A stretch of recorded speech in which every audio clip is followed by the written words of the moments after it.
Hi and welcome to another episode of the Strobe Light Show.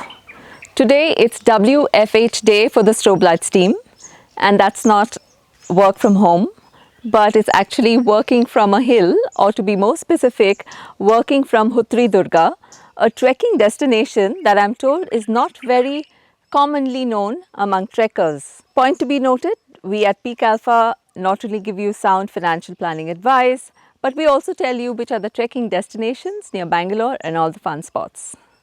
We are here today with our guest, and he is an avid mountaineer. He's been on 2 Himalayan expeditions and he's written about it also. He suggested that we come to this spot and do the shoot. And as you know, at PeakAlpha, our customer's wish is our command. So let's go see who our next guest is and meet him. So here we are with the next guest on the Strobe Light Show, Ramaswamy Narayanan. Welcome to the show, Ram.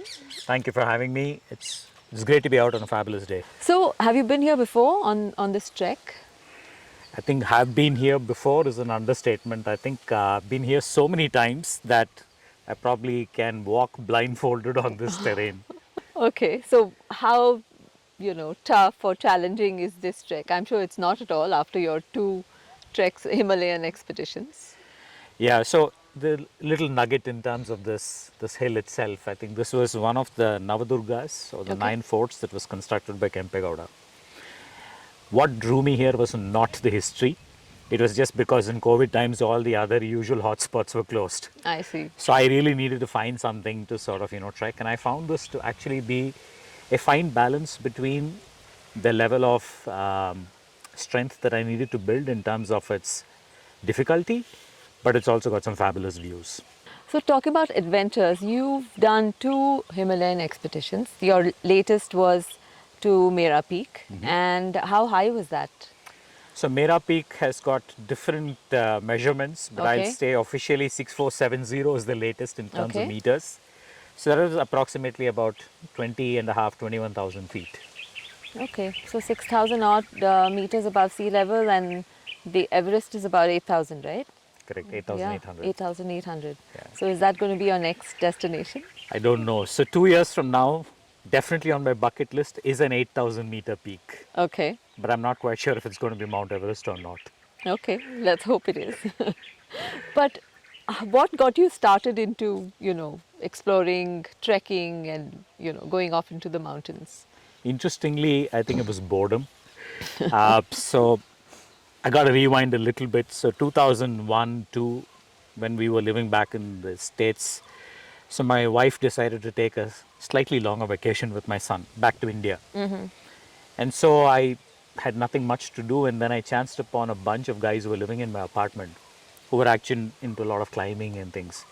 So I got interested, but that was never a hobby sport of mine. But I said, okay, why not give it a shot? And this was actually the fall season there. Okay. And I used to live in the eastern side, the northeastern Connecticut, and that was supposed to be one of the best places if anybody wanted to see fall colors. So that was a great opportunity for me to start doing some climbing, get on some of these treks. And lo and behold, in about 6 months, I really caught on to that as, somewhat of a way to, de-stress a lot, but at the same time, the beauty of that landscape is so captivating. Right. So that's where my journey began. So I'd say in the next 3 years, I trekked almost all of what's called the presidential range of mountains there. I also did one, which was a scary one, up. There's a thing called the Appalachian Trail. Yes. I would say after I came back to India, that kind of fell by the wayside a little bit because, profession, everything else sort of takes center stage. And I don't think I really pulled myself to find an enthusiast group to be a part of. But 2018, so my wife and I, we took a small tour to Kathmandu. So it was like a Nepal sojourn, if you will. So there we took something called as the Everest flight. Okay. So it's a 1-hour flight that takes off from Kathmandu, goes around Everest and comes back.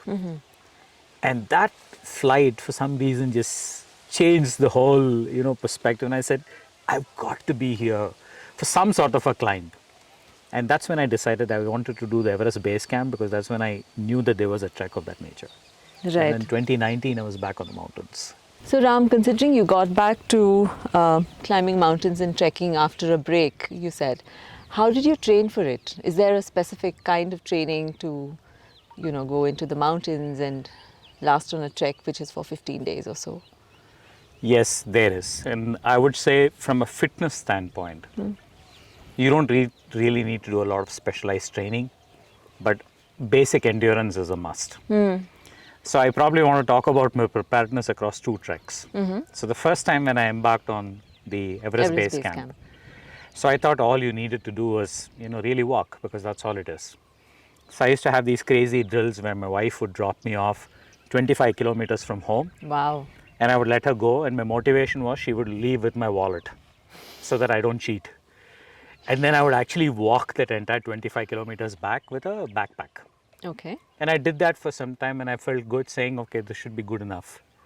What I did not know, and which I found out as soon as I started the base camp trek, it's anything but walking. There's a lot of climbing involved. So there's a lot of climbing up and climbing down. And the reason I call that out is that is something that we don't work out for and don't anticipate in a climb like that. So lesson learned. So when I had to do my training for Mera Peak, and again it was a higher altitude than base camp, so I changed my training regimen. So I got myself first as a personal trainer because I did not want to injure myself. The second thing is really because it was a lot of climbing, very focused exercises for my legs, particularly the calf, the thigh, the glutes, and the back. And I would say I worked out very specifically for about 4 months. And that really changed the game for me on this particular trek. I think so physically, I would say I was a lot more prepared for this particular trek than I was for the one before. And you had a question about an 8,000 meter.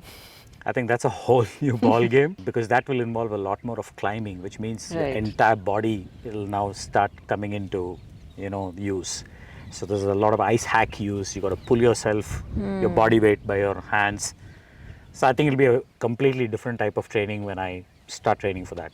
And does this training also involve you going on a particular kind of diet to build strength? The Indian diet, I'm told, is that we guys really don't pay as much attention to protein as we must. So when I started training, it was more of the physical exercises compounded with the right amount of food and things. I wasn't going crazy because I still love all of my sugary sweets. I love boatloads of carbohydrates. But what I did is compensated with equal amount of protein. And it was also protein at a certain specific time of the day, because that's when you have maximum delivery into your system and stuff like that. But I wouldn't say I was like, crazy diet, and I wasn't on any of those. Okay. You have a book, like a very well documented log about your trek to Mera Peak. Yes. And I was reading it and I found a lot of the entries that you've made about the food you ate there was like regular food, dal chawal, chapati and omelette. So is this what you have on a trek, or do you also have special kinds of diet for the trek? Not really. One thing is the variety is limited. Obviously, because it's a mountainous terrain, there's not too much of variety per se. But in that, there is a strict guideline, but again, it's only a guideline for us to follow. It's preferred that you remain vegetarian. I see. Okay. There is meat available on the mountains, but it's just that there is no fresh kill on the mountains because it's a holy or a sacred mountain. Oh, okay. So a lot of the meat that actually comes up there is either carried in frozen and then it makes its way up over a couple of days. And so that's the reason you stay away better. But the vegetarian fare is, it's elaborate. What I lived on was what is traditional dal chawal. It's just that it was Nepali dal bhat. And in fact, there's, they also have a saying about the power of dal bhat. And they swear by it because it's got the right dose of carbohydrates, the protein, and there's some kind of a leafy green that grows in that part of, the world. And that kind of completes your palate. So you got rice, you got your dal, and the dal usually has potatoes as well in it. And then you have the greens. It's filling. So Ram, tell us about the actual journey up into the mountains. How difficult was it, and were you alone? Every day is a different day. Yeah. So if I were to describe a typical day, it's an early start. Usually We get to start the walk by about 7 a.m. in the morning, which means, you back it up a little bit, allow time for breakfast and things. Now, shower is a luxury. It's optional too, right? You don't have to shower if you don't want to. So, considering that it was about a 5:30, 6 a.m. wake up on a typical day, and then you continue the journey.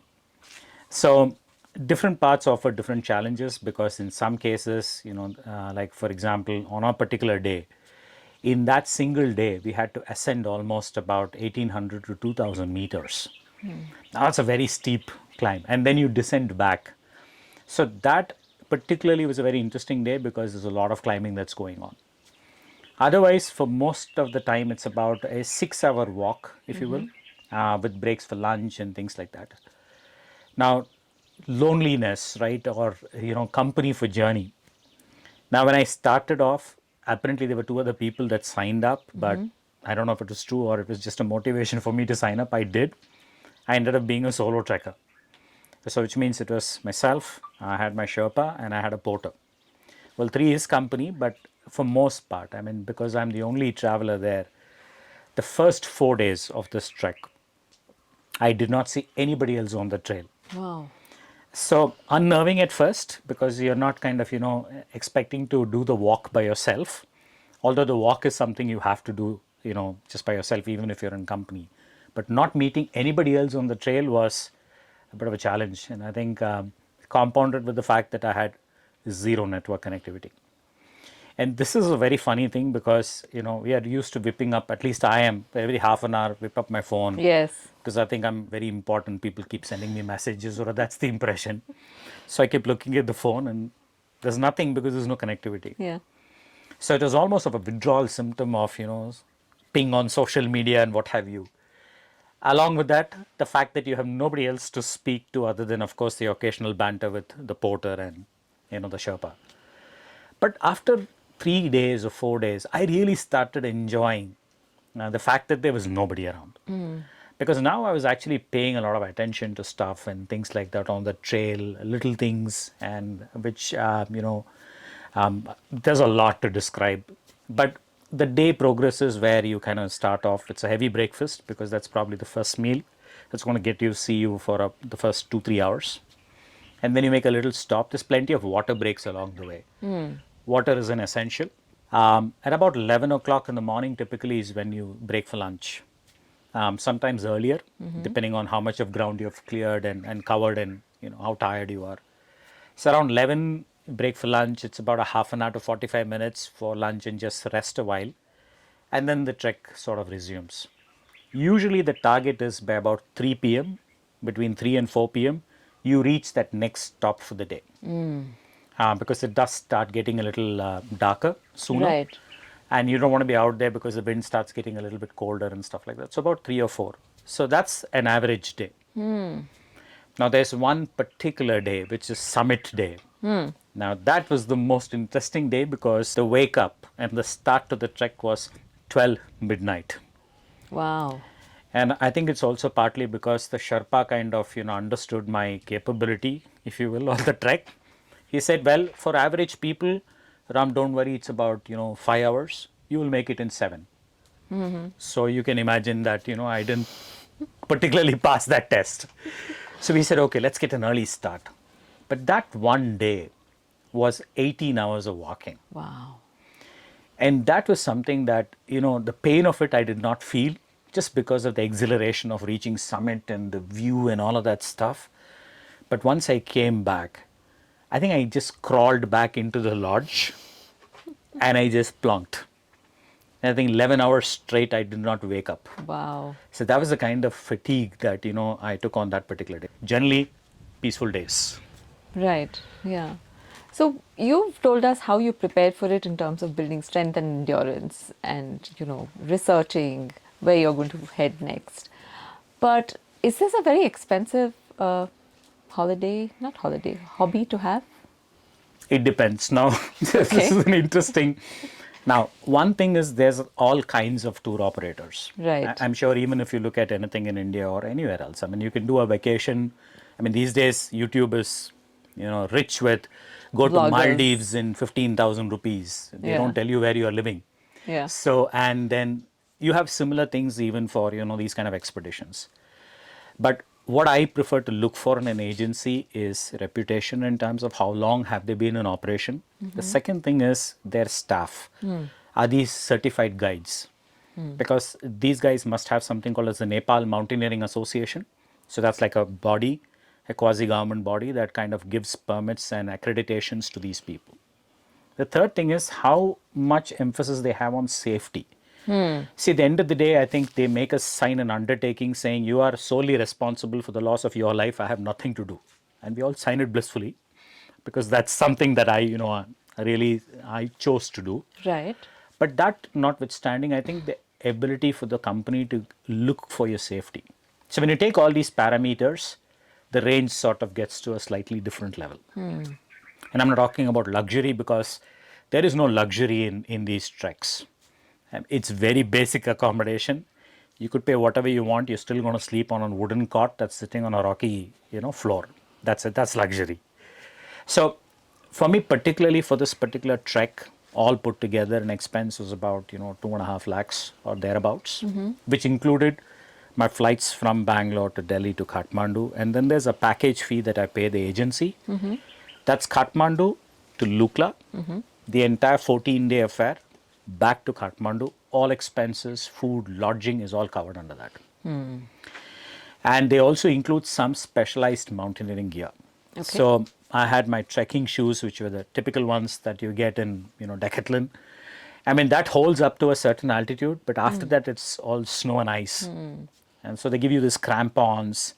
And there are certain other things which are safety gear, which is also something that you rent there, which is included in this. Yes, it's not, I wouldn't say it's very inexpensive, but neither is it very expensive. Right. So the one caveat to that, the higher you want to climb, the more expensive it gets. Because the gear is different, the number of people that need to come to support and be part of your crew is different. And the number of days also increase because there's acclimatization and a whole bunch of other things. Financial advisor at PeakAlpha will agree that the bigger your goal, the more you need to plan, right? What's interesting is my financial advisor had only two things. Just make sure that you have sufficient life cover. Yes. Right? So, check. Yeah. The second thing was, I think it's also about, there's a lot of things that I personally believe that, you're born to experience life once. And you have many different facets of that life that you have to experience. Now, unfortunately, there's many trappings in, in our journey of life where you can really get caught. Correct. And I'm also guilty of that. Corporate is a very, excellent trapping where, you kind of get to a point where you think your only purpose in life is to go to work and come back. Right. I think once you understand that, hey, this is just a facet or a part of it, I think the ability to be able to enjoy those various facets and therefore plan for each of those. I think that's where the whole rigor around, saving up for it, making sure that you're very intentional in terms of, how you go about this. So it doesn't seem like, you suddenly decide for a holiday and then you're scrambling or taking a loan and this kind of, the whole. But if I know that I want to take something, I think those were the kind of coaching that I think financial planning really helped me. And I'd say just made the whole thing a breeze without batting the eyelid, except for the insurance fact. But it's okay. It's part of the game. So we were talking about how affordable this is, and tell me a little bit about how did you discover PeakAlpha and how did you become a part of our family of customers? You used the word discover. That was really what happened with with PeakAlpha. So this is, I would say, 2006 thereabouts. So I used to work at Wipro, and I heard there was this interesting financial planning session by some Sham Sundar. So I said, okay. But first, there was a lot of people that were attending and things like that. So I didn't have anything particularly going on that particular day and said, okay, thora time pass ho jaye types. So I walked into the session and, Sham, of course, he made his presentation. And in hindsight, I think he touched a lot of things that I sort of resonated with. And when I say resonated with, of course, he didn't make it very technical in terms of, what's financial planning and all of that. I think he narrated a story which I still remember so vividly, is the journey of a person's life type of a thing, and he tied it to saying, well, if you look at your life as a journey, there are milestones. Correct. So every one of these milestones is also something that you move in your stage of life, but it's also something that your financial ability has to move and progress. I think that's sort of struck a chord with me. And on top of that, he said, and once the session was over, he also said a few things that, traditionally just coming from a lower middle class background. My dad was in the public sector. So we are not used to, kind of looking at money and like a saving and stuff like that. Or it was not a big discussion at home. A fixed deposit was as best. It was like, if I have a 1 lakh FD, yes, life is sorted type of a. I think all of those stories sort of resonated. I came back home. I told my wife that, maybe we should just go give these guys a look.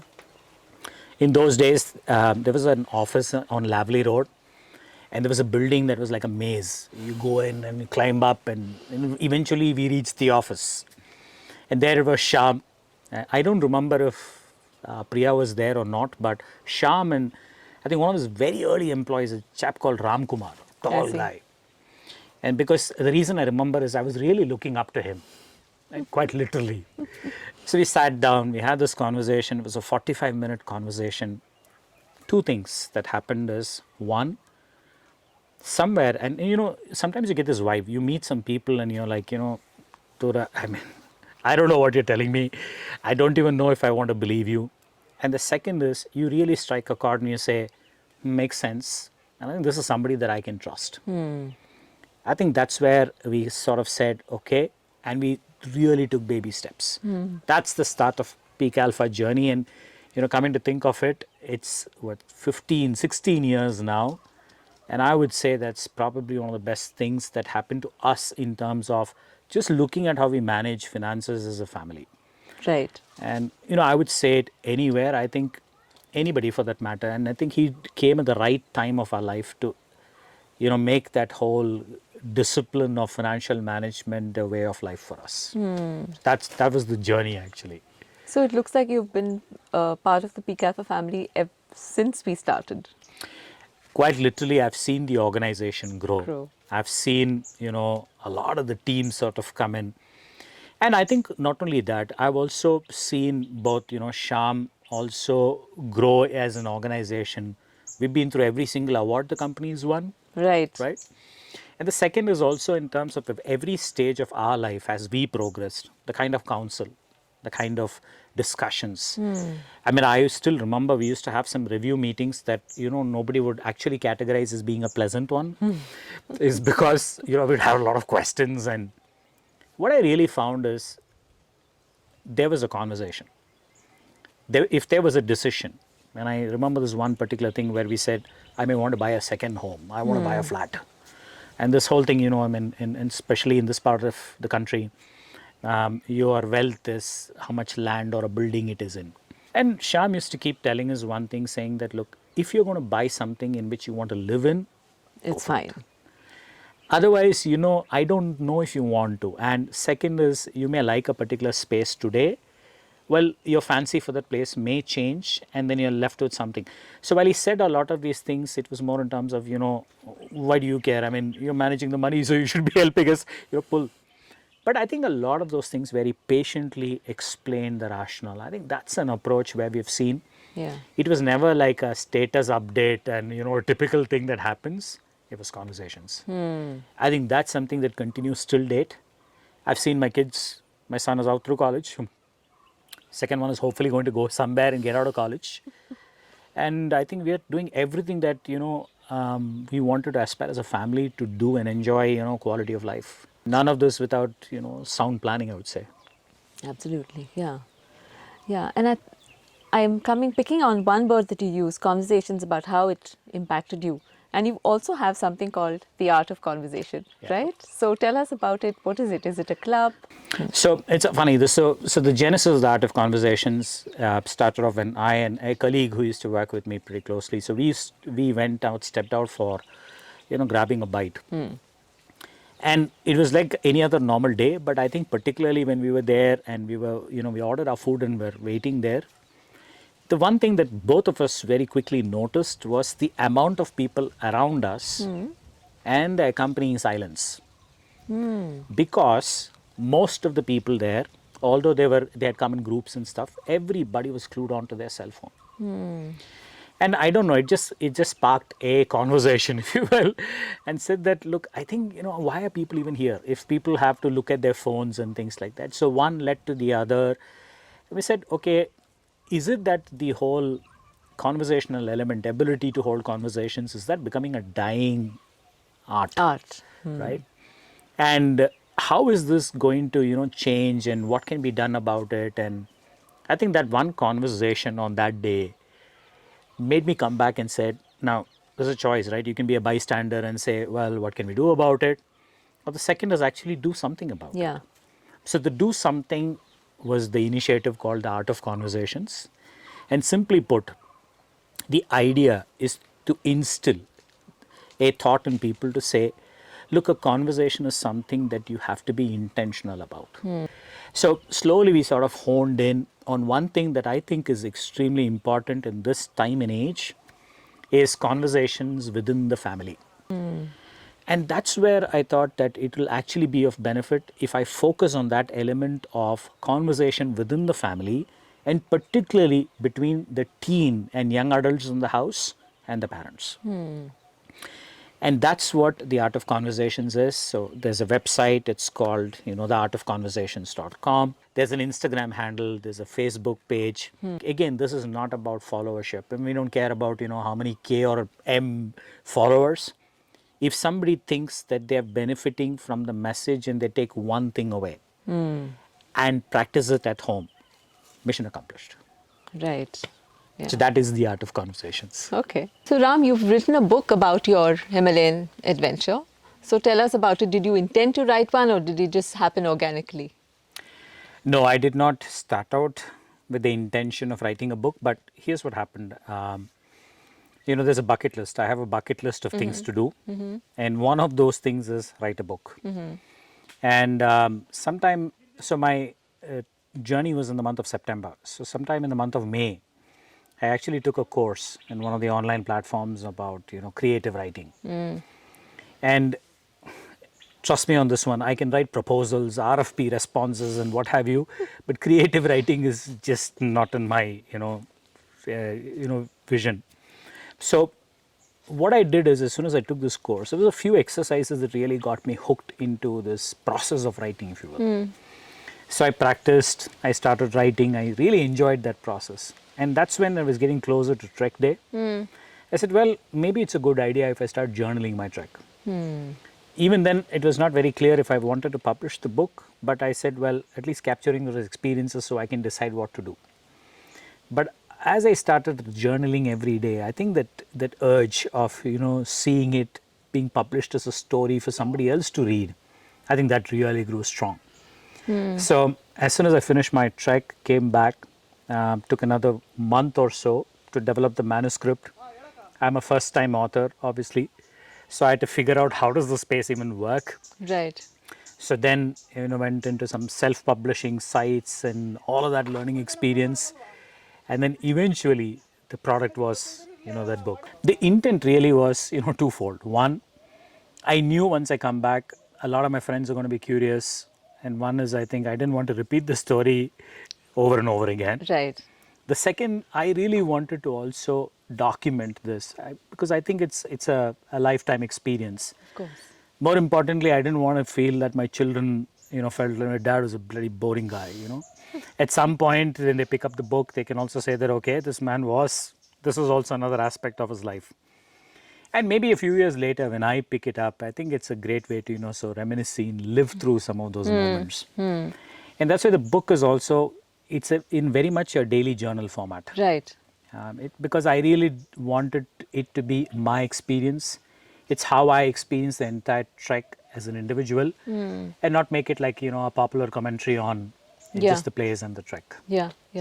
No, I think you've managed to do that. It's not just about the trials and tribulations about climbing the mountain, but there's something about uh, the Sherpas who came along, the food that you ate, the lodges that you stayed, the the hail, for example. I still remember very vividly. You said you had sort of bruises on your Yep. knuckles because of the intensity of the hailstorm, right? Yeah, Yeah. yeah, yeah. A So lot of details, a lot of little details, but I think everything added to making it actually a good story. I think yeah, in the end. and also I think I like it because it's very simply told, almost like a diary. So Yeah. that's very nice, like a personal story. Yeah, Right. yeah. So I'm sure this 15 days in the mountains, almost kind of solitary journey, would have given you many life lessons, Ram. I'm just kind of thinking where to start. I think the most profound lesson Yeah. for me in this entire journey is I think we accord ourselves too much importance. What I mean by that is to a point where we think we are absolutely indispensable in some roles of our lives. We also sometimes, take for granted that, hey, stuff is not going to happen if I'm not around. So I think there's too much of self importance in some areas. What happened is this particular trek, although not by design, it just ended up that 12 out of the 14 days of my trek I had no connectivity. But guess what? After I finished the trip, came back, I just plugged into life as usual. Right. Nothing either in my house or in my professional realm or anything skipped a beat. Things just moved on. And I think that's a very, very humbling, I would say, feeling in life is that we are all here to be a part of something. We are not that something. True. First lesson. The second, I think there was a completely new meaning to silence. The fact that, I ended up being that solo trekker, like I said, and most of the days the walk was alone. But there was something about that new meaning of silence because it was not really silent, there was a lot of self reflection. The last and final, there's so many things that we take for granted as a city dweller. Anupama. I mean, we complain with traffic, we complain about, there's no power at home. I think we need to be thankful that we have a mode of transport other than having to trudge on our feet all day long. Very true. So when I looked at the life of these Sherpas, and when I looked at, this is post-COVID. In fact, I was amongst the first trekkers to go back into the mountains after 18 months of COVID. And this is a community that thrives mostly on tourists and economy from the tourists. So much of their economy was broken, as you can imagine. People almost towards abject poverty, in spite of all that. The smile, the welcome. And this is not a facade, you can tell. Some people, it's like, Put on. you have to put on Yeah. all of that. But this is genuinely something that they expressed. The way they really intend to connect with you as a human. Profound. And what I really learned about that is yes, not everything is perfect. I'm also not saying that we shouldn't, kind of voice our opinions about something that's not working in a constructive manner. Of course. But I think we just need to be thankful about a lot of Yeah. things that we have access to that many other people in the world don't have access to. Right. So I would say these two trips, the Himalayan trips, have really actually made me a person that I complain less, a lot less about things these days.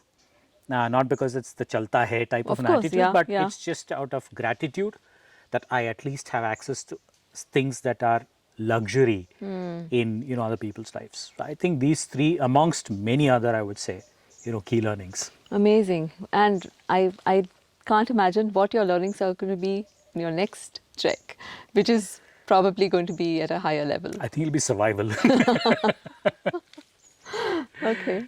But thank you for sharing your journey with us and with our viewers. And I think I'm going to stop talking now and let you continue on your path to the peak. Absolutely. And thank you again. Thank you. The pleasure was all mine. So thank you, and thank you, the team, and thanks for everybody who's going to watch this as well. Yeah. Hopefully, I was able to share the story and maybe inspire one or two of you to actually take off those trekking boots and make that little hike. I'm sure they will. And The Art of Conversation, of course, is on Instagram, Facebook, and podcast as well. So also PeakAlpha, you know the drill. By now we are on Instagram, Facebook, Twitter, and LinkedIn. Do check this session out as a podcast as well. And Also, go have a look at our website, peakalpha.com. You'll find lots of investment advice and lots of fun stuff that we always put out there. So, until next time, see you then, and thanks for joining us.